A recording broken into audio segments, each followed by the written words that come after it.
سڵاوی خوای گەورەتان لێبێت عزیزان. لە شریعەتی ئیسلامدا پیاوان سەرپەرشتیکاری ماڵن و پیاوان بەرپرسن لەسەر ماڵ و خێزانی خۆیان. جا ئالێرە بۆمان دەردەکەوێت کە پیاوان بەرپرسیەکە من لەوەدا کە دەبێ خۆیان ڕۆشنبیرکەن و بەرچاوڕوون بن لە ئاسکایەکانی ژیاندا. پیاوان مادام سەرپەرشتیکارن دەبێ بزانن ژیانی خانەوادە و خێزانێک لەسەر دەست و لە ناو دڵ و لەسەر ژیان و عەرەقەی ناوچاوی ئەوانە. هەر لەبەرەوەی پیاوان بەرپرسیەکە من لە خۆ ڕۆشنبیرکردن، لە خێزان ڕۆشنبیرکردن، لە ئاوەدانکردنەوەی ماڵ، لە پەیوی ڕەوان، لە هەڵوێستەی جوان بۆ ئەوەی کەوا زیاتر خێزان و خانەوادەکەیان سەرکەوتوو بن.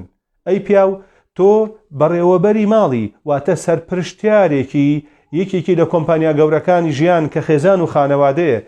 ئازایەتی تۆ و مردایەتی تۆ و ڕۆشنبیری تۆ هۆکارێکی سەرەکیە بۆ سەرکەوتنی خێزان و خانەوادەکان. زۆر سپاس بۆ ئێوە.